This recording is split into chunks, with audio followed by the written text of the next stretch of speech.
Bien évidemment, puisqu'il a parlé de Kharagno, je parlerai en tout cas de l'ensemble des snappers du Sénégal, mais aussi de tous ceux qui travaillent dans l'audiovisuel et tous ceux qui sont dans la profession presse, journaliste sportif. Merci beaucoup, très content. Mesdames et messieurs, chers représentants du mouvement sportif sénégalais, je n'oublierai pas aussi la présence du président des lutteurs du Sénégal, le champion Gris Bordeaux. Oui. Grand frère Amadou. En bon croyant, je voudrais avant tout rendre grâce à Dieu. Et je voudrais aussi prier pour mes défunts parents. Rendre grâce à Dieu pour m'avoir permis de travailler et de diriger le ministère des Sports pendant 8 ans et 2 mois. Je voudrais également, chers amis et chers frères, remercier du fond du cœur et très profondément, très sincèrement, son Excellence le Président Macky Sall, qui a porté son choix sur ma modeste personne depuis 2014 pour manager ce département stratégique. Mais insistez. Une période certes longue, mais une période chargée d'émotions, chargée de pression, mais aussi chargée de joie. Les résultats sportifs que nous avons obtenus pendant ces 8 années et plus découlent du soutien indéfectible que nous avons bénéficié de la part du président Macky Sall. Ces résultats sont le fruit du travail immense des cadres et agents du département, mais aussi et surtout de l'ensemble des composantes de l'écosystème du sport sénégalais, et parmi lesquelles on peut citer le Comité national olympique sportif sénégalais. Dans sa double posture d'interlocuteur du mouvement sportif auprès des pouvoirs publics et de partenaires de l'État dans la mise en œuvre de la politique sportive. Les fédérations et groupements sportifs, dont je salue l'engagement indéfectible à mes côtés pendant la période de 8 années, effectivement 2 mois. Je n'oublie pas l'Association nationale de la presse sportive, les associations de supporters, notamment le 12e Gaïdé et le Allez Casa, les multiples associations de soutien et d'appui à l'action de mon département, les dirigeants, les athlètes, les joueurs et autres pratiquants, le peuple sénégalais dans son entièreté.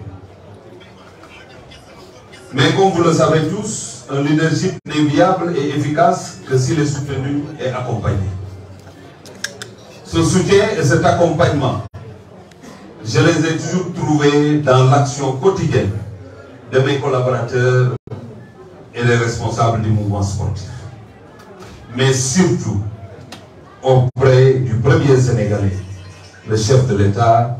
et de tous mes collègues membres du gouvernement du Sénégal. Ce soutien et cet accompagnement sont à mon sens la clé de voûte des victoires qui ont placé aujourd'hui notre pays dans le concert des grandes nations sportives à travers le monde. C'est pourquoi je voudrais encore une fois dire un grand merci du fond du cœur à tous mes collaborateurs, notamment les membres du cabinet, le secrétaire général, le directeur de cabinet bien évidemment, les directeurs et chefs de service, les chefs de services régionaux et départementaux, les assistantes, le personnel administratif et de soutien, les forces de sécurité et bien sûr les habitants de la zone B qui m'ont toujours témoigné leur affection et leur soutien durant la période des 8 ans et 2 mois. Je confonds à ces remerciements le mouvement sportif, je l'ai indiqué tout à l'heure, les fédérations et groupements sportifs, dont l'investissement largement au-dessus des missions qui leur sont confiées, sont souvent mieux en conseils avisés dans une parfaite intelligence avec les options de l'État. Ces résultats qui font la fierté de notre pays illustrent donc la pertinence de la vision du président Macky Sall, et particulièrement ses choix judicieux et objectifs quant à la composition des équipes gouvernementales chargées d'opérationnaliser la politique de développement national. C'est pourquoi les nombreuses manifestations de sympathie à l'endroit de mon département, largement diffusées et relayées, je les comprends et les apprécie, comme l'expression de l'adhésion à la décision du chef de l'État de porter sa confiance sur la personne de M. Yankoba Diattara pour poursuivre l'œuvre que nous avons entamée ici au profit de la nation. Mon cher frère, mon cher ami, Monsieur le ministre des Sports, je voudrais vous souhaiter beaucoup de succès, beaucoup de réussite à la tête du ministère des Sports. Un secteur parmi les plus stratégiques et les plus exaltants de l'attelage gouvernemental. Je suis convaincu que le choix porté sur votre personne par son Excellence le Président Macky Sall pour diriger le département des sports est le meilleur. Parce que, comme à son habitude, il l'a fondé sur des critères pertinents d'aptitude et de compétence, sur votre sens de l'État, du service public, votre engagement indéfectible à servir la nation, mais également sur les qualités humaines exceptionnelles et indéniables qui caractérisent votre personnalité. Certes, les échéances futures sont proches et immenses, notamment la Coupe du Monde au Qatar, qui est déjà arrivée et dont la préparation a commencé. Mais soyez convaincus, mon cher ami, Monsieur le ministre, que vous trouverez dans le sport et dans l'environnement au niveau de l'administration ministérielle et dans le mouvement sportif et associatif des hommes et des femmes engagés et compétents qui ne ménageront aucun effort pour vous accompagner vers cette compétition majeure que le Sénégal doit réussir avec brio. Je voudrais vous rassurer, mais aussi vous assurer, Monsieur le ministre, ma disponibilité pour l'exécution complète des directives que le Président vous donnera à cet effet, pour la mise en œuvre de la politique sportive dans son ensemble. Permettez-moi pour terminer, de rendre grâce au Seigneur qui nous a permis de réaliser ces résultats qui font la fierté de tout un peuple. Je vous rappelle quand le président Macky Sall m'a confié ce département. Il m'avait dit, je vous confie le département des sports pour que vous travailliez pour le peuple. L'émotion, tout ce qui s'est passé après la lecture du nouveau gouvernement montre tout simplement que le chef de l'État ne travaille que pour son peuple. Et tous les résultats étaient destinés à ce vaillant peuple, le peuple sénégalais. C'est pourquoi je n'ai aucune inquiétude. Il faut que tout le monde le sache. Parce que j'ai à côté un ami qui connaît le bureau, un jeune frère que j'ai côtoyé pendant plus de 20 ans, qui sûrement avec les amis du comité olympique, les vaillants présidents de fédérations et groupements sportifs, les résultats positifs vont continuer pour le Sénégal. Je sais que vous en êtes capable. Et comme je vous l'ai indiqué dans mon bureau, Monsieur le ministre,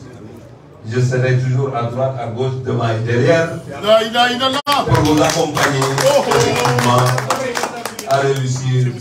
ce pari qui n'est pas aussi difficile qu'on le pense parce qu'il s'agit de travailler et vous avez tous les éléments pour poursuivre le boulot. Donc, mbokk yi maa ngi leen di sant. ba ma sant yàlla julli ci yonent bi. sant suñuy waajur ñu ngi sant bu baax son excellence le président Macky Sall. ci kóolute gi mu amoon ci ñun teg ñu fii nga xamante ne mooy ñu jiite ministère des sports. mu bàyyi ñu fi ci juróom-ñetti at. ak ñaari weer bam ñuy dénk it daf ñu ne woon maa ngi lay jox lii waaye jumtukaay bi réew mi ko moom kon liggéey la réew def ko ko kon ndam yi ci doon ñaan yëpp pour moom la parce que xam ne ni yéeneem pour réew mi la kon nag waxtu dem bu jotee nam ñu tànnee woon di yaakaar ndam am noonu la tànnee sama rakk sama xarit le ministre des sports Yankhoba Diattara xam nañ ne taxawaayam mate na ko parce que ku ma xam la sama xarit la sama rakk ñi ma jàppale ba ma am ndam ñu ngi fii te xam naa ne niñ ma jàppalee noonu lañ koy jàppale muy le comité olympique di ci jiital Mamadou Ndiaye Ndiaye di ko sant di ko gërëm mais di sant tous les présidents de fédération et groupement sportif dafa neex ay nit daje di liggéeyal seen réew te loolu la ñu fi xam fii ci ministère des sports muy ñii nga xamante fi laa leen fekk seen xam-xam màcc ci tàggat yaram muy les agents du ministère des sports cadres yi fi nekk chaque jour ñu sacrifier pour le développement du sport sénégalais xam naa ne say xarit lañ parce que xam na leen dinañu jàpp te xam naa ne dinañ def yeneen i jéego ñu ngi ñaax rek waa Sénégal ba ma gërëmee kilifa diine yi gërëm sénégalais yëpp ci ñaan yi ñuy ñaanal pour réew mi jëm kanam sport jëm kanam ñu ñaanal la yàlla may la ndam ba fii ñu jëm ci coupe du monde bi nga am fan bu raw suñu jox amiin waay amiin du ñu la bàyyi nag parce que bàyyi la mooy bàyyi suñu bopp li nga yor ñëpp a ko bokk ñëpp a ci war a jàpp bu ndam amee ñëpp lay dugg ci seen xol kon ñu ngi la ñaanal nga am jàmm wax naa la ko sama rakk nga boo gëstoo di nga gis la ilaha illallah sooy dox di nga gis parce que loolu lañ yàgg def te lii amul kon dinañ la gën a jàppale kon wax naa leen sama ngërëm du jeex ci président Macky Sall sama ngërëm it du jeex ci waa Sénégal cofeel gi yëpp li tax mu am mooy ki ma dénkoon moo ma ne liggéeyal pour réew mi moo tax it ñu jéem ko yàlla def na defuñu lépp mais am na lu bëggal Sénégal yi may sant it waa Fatick parce que foofu la dëkk damay mbokk di leen sant bu baax taxawaay bi di leen wax ne nag liggéey bu jeexee da ngay sant yàlla te ñaanal kii yeggali liggéey bi yàlla ko yàlla may ndam loolu ñu gor amiin waay maa ngi gërëm képp ku ma xam ak ku ma xamul ngay dëgg la ku ma dugal ci xolam ak ku may ñaanal ñëpp maa ngi leen di ñaanal muy presse sportive di 12e gaynde di Aley Casa ak ñëpp ñiy yëngatu ci wàllu tàggat yaram maa leen war a delloo jukkal parce que jàppale ngeen gis naa fi léegi ay kilifa ku mel ni président Moustapha Diakhaté gis naa fi ay kilifa Sega Sakho Bekay Faye Lamine Thiam Dogo xam nga nag département des sports dafay na xaw a niroo culture sama gars yi ñoom maam góor ñëpp a ngi fi parce que vous êtes ministre partout waaye nag mënuma bañ a sant sama rakk sama xarit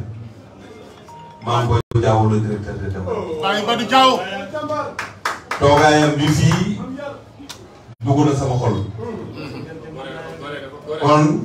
maa ngi sant ñëpp di ñaanal président Macky Sall mu am ndam waaye amiin di feddale sama coloré ak sama engagement ci wetam on vous aime tous o fogole séeréer mene simna moom simna fogole Sirik simna Sénégal fop ke xewna ten refu ye calel ga i ndoxin eno ten dafa doxina ten avec président de la République dootu leen ko defati de a doxna in calel pour i calel saax le i moof mene ka andoona yee xa qiid ɓetu tadik a ref fo xa qol xa ɗak roog a ci'a in meen ndam to ke i njegna meen fop te doxin ina in ke ta layna in rek i mbi'oogu ten refu i jalan saax le jalan na population sénégalaise i mbara ndet meta refna koy parce que calel a faganga ko lakas na gara a continuer ke commencé iten roga fi ta dal no o ndebes xartet Yankoba Diattara taref le ministre des sports le taref na i ñadanan ta jeg jam i ñadanan réussite i ñadanan fopa ndamtin nda koy ke taxnam laka sereer kam ande a sinig genum to andame a sinig mosiramo mbaas andam tayin andam ta président Macky Sall ten taxu bugo leya nuun i njege o kiino lakas parce que ke i njalna mene bo wiin we mbuga in président Macky Sall doonu in men ten tax i mbaag no mbi kon ka i ngidman saax le ngidma Sénégal xeɗana xe refna men ta jeg jam xeɗa Sénégal a jeg jam Haalpulaar bi Bakar Ba Haalpulaar Bakar Ba Haalpulaar yo tamit monsieur le ministre Haalpulaar monsieur le ministre andale Haalpulaar bi i jox so xaalis Haalpulaar Je réclame le pulaar.